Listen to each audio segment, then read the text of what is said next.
Mesdames et messieurs, bonjour, ravi de vous retrouver. Bienvenue sur Télé Djibouti dans cette nouvelle édition de votre journal de 15 heures. Voici les titres de l'actualité. Le Conseil constitutionnel a proclamé hier les résultats définitifs des élections législatives du 24 février dernier. Et au Gabon, les scientifiques coalisent pour la préservation des forêts lors du rendez-vous qu'accueille le pays en collaboration avec la France qui vise à structurer une plateforme commune efficiente pour la préservation des forêts du monde menacé. Bonjour et merci de nous accueillir chez vous. Le Conseil constitutionnel a tenu aujourd'hui une séance plénière à son siège pour procéder donc à la proclamation des résultats définitifs des élections législatives qui se sont déroulées sur l'ensemble du territoire national le 24 février dernier. Eh bien, le Conseil note avec satisfaction qu'avec la grâce du Tout-Puissant, la sagesse et la maturité du peuple djiboutien, les opérations électorales se sont déroulées dans le calme et la sérénité légendaire de la communauté nationale. Écoutons le président du Conseil constitutionnel, M. Abdi Ismaël Helsi.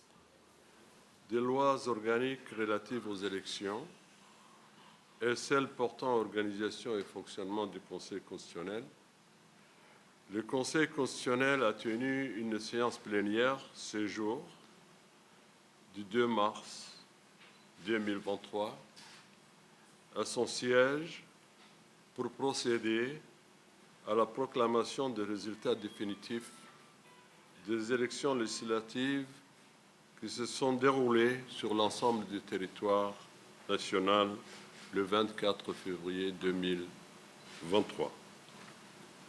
Le Conseil constitutionnel note avec satisfaction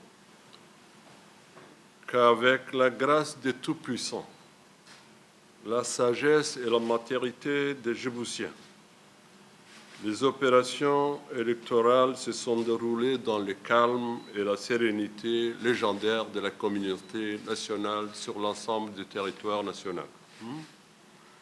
Aussi, le Conseil constitutionnel, organe chargé de veiller à la régularité des élections et de garantir l'exercice de la libre expression de la volonté populaire, se félicite du bon déroulement du processus électoral et tient à adresser un hommage appuyé à tous les acteurs qui ont contribué à cet état de responsabilité collective.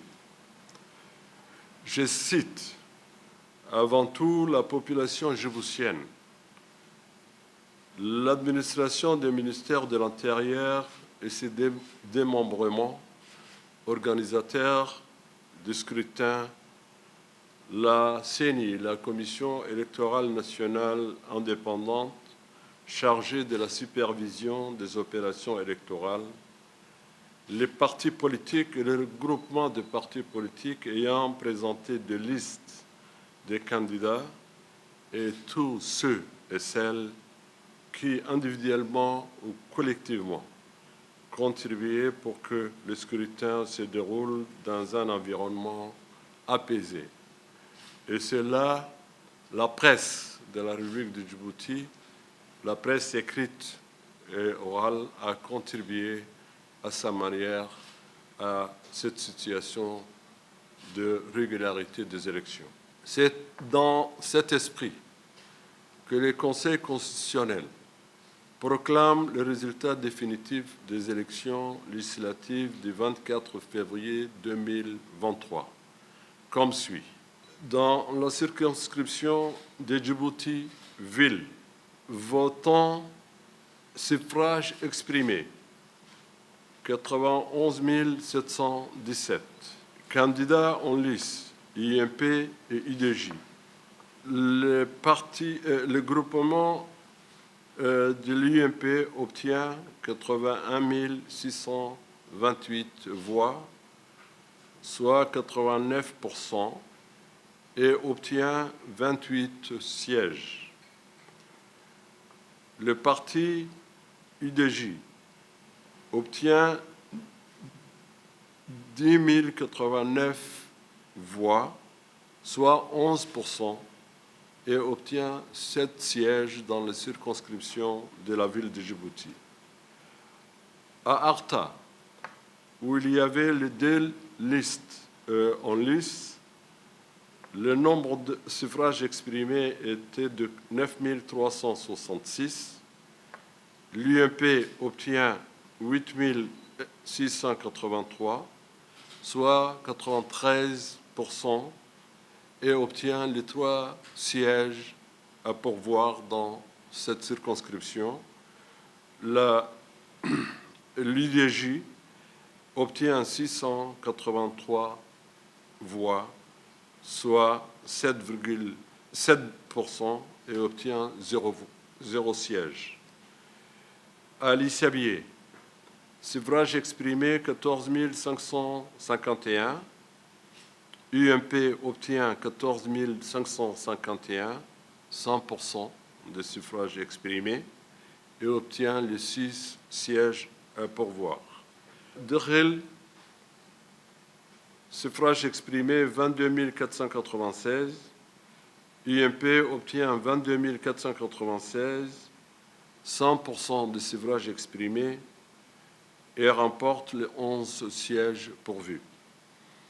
Tadjoura, suffrage exprimé 19 858, l'UMP, seul groupement en liste, obtient 19 858, soit 100% des suffrages exprimés, et obtient les 6 sièges à pourvoir.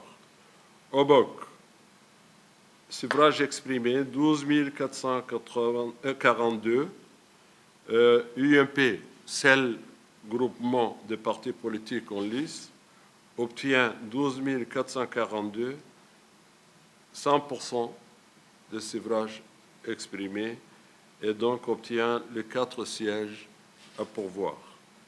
Le total dans l'ensemble du territoire national, le suffrage exprimé est de 170 430 voix exprimées, taux de participation global 74%, total de sièges pourvus 65 sièges. C'est ainsi que le résultat définitif des élections du 23 février 2023 sont clôturés et deviennent définitifs. Et le président.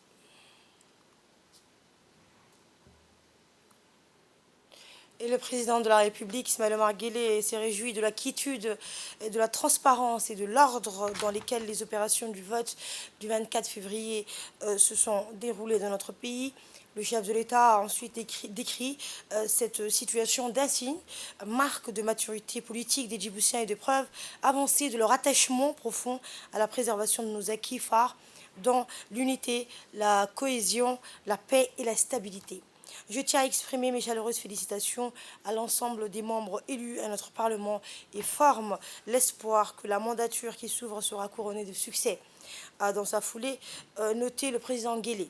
Quant au taux élevé de participation caractérisant notre dernier scrutin, il l'a qualifié de gage de légitimité électorale et d'illustration parfaite de la mobilisation massive de notre peuple à choisir directement les personnalités qu'il affecte à ses principales représentations politiques. Voilà donc pour ce message de félicitations du président de la République. Autre nouvelle, le ministère de la Femme et de la Famille, avec l'appui de l'UNFPA et en partenariat avec le ministère des Affaires étrangères et de la coopération internationale, a organisé ce matin, dans la salle de conférence du ministère des Affaires étrangères, une conférence sur la population et le développement. A participé à cet événement le ministre des Affaires étrangères, la ministre de la Femme et de la Famille, la représentante de l'UNFPA, les représentants des dirigeants départements ministériels et d'organisations des Nations Unies et des ONG, ainsi que les représentants des différentes entités sectorielles et de partenariat et des responsables du ministère de la Femme et de la Famille. la conférence internationale sur la population et le développement, aussi appelée Conférence du Caire, rassembla au Caire en Égypte du 5 au 13 septembre 1994 les délégués de 179 gouvernements avec un total de 11 000 participants enregistrés de gouvernements, d'agences des Nations Unies, d'organisations, etc. L'objectif est de passer en revue la réalisation nationale du plan d'action de la conférence au regard des engagements de Djibouti dans la réalisation des principes d'action de la CIPD. Écoutez la représentante du FNEAP à Djibouti.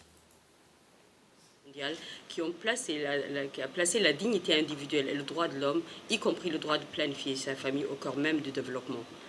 Un quart de siècle plus tard, le monde a connu des progrès remarquables. Mais les progrès ont été lents et inégaux. Des centaines de millions de femmes dans le monde n'utilisent toujours pas de méthodes de planification familiale et les objectifs mondiaux de réduction des décès maternels n'ont pas été atteints. En 2019, donc, des personnes venues de 172 pays se sont réunies lors du sommet de Nairobi sur la CIPD 25 pour accélérer le progrès sur ces promesses et ont pris quelques 1300 engagements clairs et concrets pour faire avancer les objectifs de la CIPD et garantir les droits et la dignité de tous. La ministre de la Femme et de la Famille, Mme Mona Ousmane Adan, a exprimé sa satisfaction pour participer à cette journée dédiée à la consultation nationale sur le suivi de la mise en œuvre du plan d'action de la conférence internationale sur la population et le développement. Nous l'écoutons.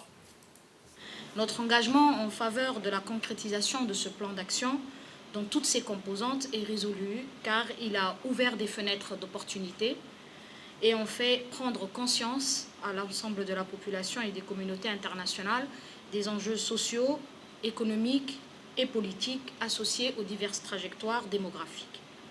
L'enjeu que nous en tirons pour Djibouti est surtout de renforcer la capacité de satisfaire les besoins essentiels de notre population en santé, en éducation, en sécurité alimentaire, de construire un développement durable de notre pays avec ses composantes sociales et environnementales et d'instaurer l'équité sociale à travers une politique nationale du genre. Monsieur le ministre, Mesdames et Messieurs, nos réalisations parlent pour nous. En effet, sur la base des axes de déclaration de Nairobi relatifs aux violences faites aux femmes, à l'autonomisation et à la disponibilité des données, beaucoup de progrès ont été enregistrés. Il serait très long de les énumérer. Je me contenterai d'en citer quelques-unes. La stratégie nationale de lutte contre les violences, un protocole de référence de prise en charge des violences basées sur le genre, la mise en place d'une plateforme de prévention et de protection des enfants, et contre les mutilations génitales féminines également, le programme d'alphabétisation des femmes, l'autonomisation de la femme, l'entrepreneuriat féminin, la mise en place des mutuelles communautaires dans tout le pays pour renforcer les résiliences en milieu rural. La réalisation récente de l'évaluation de la politique genre 2011-2021 a montré un bilan en termes de changements sociaux qui honore notre pays au regard de la modestie des moyens humains et matériels dont on dispose. Nous avons pour cela décidé d'accélérer le pas en procédant à l'élaboration d'une nouvelle stratégie nationale pour le genre qui tiendra compte d'une part des points forts constatés et des obstacles qui avaient freiné l'avancement de l'ancienne. Mesdames et Messieurs, comme vous le savez, l'atteinte des objectifs de la CIPD doit être concomitante avec les objectifs du développement durable. Ainsi, je saisis cette occasion pour à la fois remercier nos partenaires bilatéraux et multilatéraux et les appeler en même temps à nous appuyer dans les efforts pour être dans le même temps des agendas internationaux. J'appelle également les représentants des organismes institutionnels associatifs ici présents à enrichir chacun selon son secteur la réponse nationale qui sera proposée pour le suivi du plan d'action de la CIPD. Prenant la parole à son tour, le ministre des Affaires étrangères, Mohamed Ali Youssouf, a indiqué que la conférence internationale sur la population et le développement a initié une nouvelle trajectoire face aux défis complexes auxquels nos populations sont confrontées. Cette conférence internationale sur la population et le développement a initié, comme nous l'avons dit, une nouvelle trajectoire face aux défis complexes auxquels donc, nos populations sont confrontées. la compréhension donc, des enjeux du développement auxquels nos populations donc, sont confrontées et, comme je le disais tantôt, l'appropriation des approches et des solutions par ces mêmes acteurs et bénéficiaires représente pour nous le plan d'action, les tenants et les aboutissants de ce plan d'action et les objectifs sur lesquels, sur l'évaluation desquels nous allons nous pencher dans le cadre de ces consultations nationales. Donc, chers amis, vous imaginez aisément que c'est un vaste chantier et dont la finition doit forcément nous conduire à la consolidation de la résilience, la réduction significative de la pauvreté et l'amélioration sensible des conditions d'éducation, de santé, d'habitat de notre population. Donc, ces objectifs du plan d'action, les engagements pris au niveau national, les réalisations accomplies à ce jour, ce sont autant de chantiers d'action sur lesquels opère le ministère donc, de la Femme et de la Famille, ainsi que les autres départements concernés par la transversalité du sujet et que ces consultations nationales nous permettront donc de revisiter. À la une également, le ministère de la Santé, par le biais de la direction de programmes de santé prioritaire, a organisé un atelier ce matin portant donc sur l'élaboration du plan stratégique de lutte contre le VIH/SIDA et les IST. C'était donc à l'escale internationale Hôtel. Cet atelier a vu la participation du secrétaire général du ministère de la Santé, Dr Salah Benoît Tourab, la représentante de l'OMS à Djibouti, Dr Reinhild van de Waard, du président du CCMI, Ahmed Saad, la gestionnaire du portefeuille du Fonds mondial, Mme Willy Joubert, et de la directrice des programmes de santé prioritaires, Mme Mounira Ahmed Ali. Le plan stratégique national de lutte contre le VIH, le sida et les IST est l'instrument d'orientation de la riposte à l'épidémie en République de Djibouti pour la période 2023-2027. Ainsi, le présent document est la synthèse d'un large consensus national. Il sera élaboré sur la base des forces et faiblesses du précédent plan en prenant en compte donc, les orientations internationales. Notamment pour ce qui concerne la baisse des infections et la baisse de la mortalité liée au VIH. À l'horizon des objectifs globaux 2030 qui approchent, il reste, comme cela a été dit, encore un certain travail à faire. Le Fonds mondial se réjouit de rester à vos côtés pour cette prochaine étape et nous nous réjouissons que cette année, ce travail de planification stratégique se fasse de manière opportune et avec l'appui de tous les partenaires, à la fois multilatéraux et bilatéraux, que je prends l'opportunité de remercier. Le PSN comprend également des initiatives visant à réduire les disparités en matière de santé, telles que l'accent mis sur les populations à haut risque de contracter les infections, notamment les populations clés, comme le docteur vient de dire, les jeunes, les migrants et les réfugiés. En outre, le PSN souligne l'importance de prévenir la stigmatisation et la discrimination liées aux maladies. Le président de la coordination nationale pour la lutte et la riposte contre la tuberculose, le paludisme et le VIH/SIDA a souhaité tout d'abord la bienvenue à l'équipe du Fonds mondial à Djibouti et a indiqué l'implication de toutes les parties prenantes pour effectuer cet exercice national. Permettez-moi tout d'abord de souhaiter la bienvenue sur Djibouti à l'équipe du Fonds mondial, pays du Fonds mondial.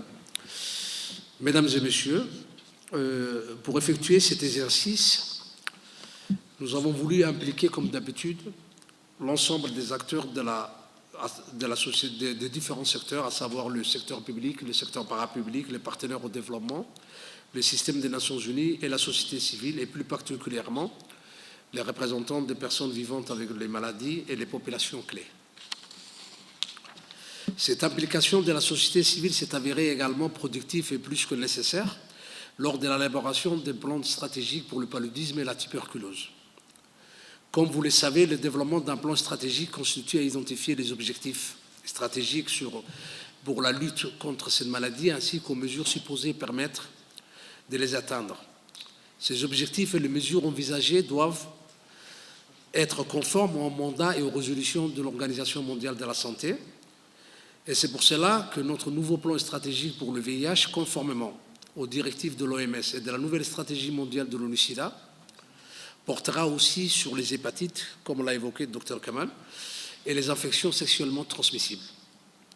En effet, Djibouti reconnaît, à l'instar des autres pays du monde, la réelle et grave menace sanitaire et humaine liée au VIH, non seulement au VIH, mais aux IST, aux hépatites, et reste animé par la volonté de protéger l'ensemble de ses concitoyens et les populations vulnérables telles que les réfugiés et les migrants. Et prenant la parole à son tour, le secrétaire général du ministère de la Santé a déclaré que notre pays a effectué beaucoup d'efforts dans la lutte et la riposte contre le VIH-Sida depuis les années 2000 et nous pensons aujourd'hui, a-t-il dit, vous l'entendrez, apporter une réponse efficace pour diminuer le développement du VIH-Sida dans le pays. Je voudrais donc poursuivre en disant que la République de Djibouti fait un effort particulier pour la lutte contre le VIH-Sida depuis 2002. Et nous pensons apporter une réponse efficace pour diminuer le développement du VIH-Sida à travers la population. Avant de poursuivre donc mon propos, je voudrais tout d'abord souhaiter la bienvenue et exprimer mes remerciements à l'équipe du Fonds mondial pour avoir rehaussé leur présence à cet atelier qui se tiendra pendant 4 jours. Le nombre de personnes vivant avec le VIH-Sida est estimé actuellement à 6026 adultes, dont près de 200 enfants de 0 à 14 ans. Le plan stratégique est donc un document qui donne les grandes orientations pour la riposte contre les différentes maladies, notamment le VIH-Sida, mais également cela inclut actuellement la lutte contre les maladies sexuellement transmissibles en général et y inclut l'hépatite B. Au Gabon, l'enjeu de la coopération scientifique a été donc l'un des sujets importants des discussions lors du One Forest Summit, donc hier et aujourd'hui. Le rendez-vous qu'accueille le pays en collaboration avec la France vise à structurer une plateforme commune efficiente pour la préservation des forêts du monde menacées. L'un des défis de la préservation de la biodiversité et particulièrement des forêts en Afrique est celui de la maîtrise technique. La coopération scientifique s'impose aux politiques du continent dans le développement des stratégies à même d'assurer à long terme la préservation des forêts, mais aussi des écosystèmes marins, dont dépend la sécurité de la planète du point de vue des changements climatiques. La destruction des forêts du bassin du Congo ne permettrait pas d'atteindre les objectifs de l'accord de Paris, maintenir un maximum de 2 points le niveau de réchauffement de la planète. C'est sous le thème Cinéma d'Afrique et culture de la paix que s'est ouvert le 25 février dernier la 28e édition du Festival panafricain du cinéma et de la télévision de Ouagadougou, plus grand festival francophone en Afrique. Le FESPACO 2023 met en compétition 170 films jusqu'au 4 mars. Près de 10 000 festivaliers donc sont attendus au Burkina Faso pour promouvoir donc la culture. Le plus grand festival culturel d'Afrique francophone qui s'est ouvert donc le 25 février au Palais des Sports de Ouaga 2000, met en compétition 170 films pour promouvoir la culture de la paix dans un monde en guerre. La 28e édition du Festival panafricain s'est donc clôturée hier. Et c'est la fin de cette édition. Merci de l'avoir suivi. Agréable week-end à toutes et à tous.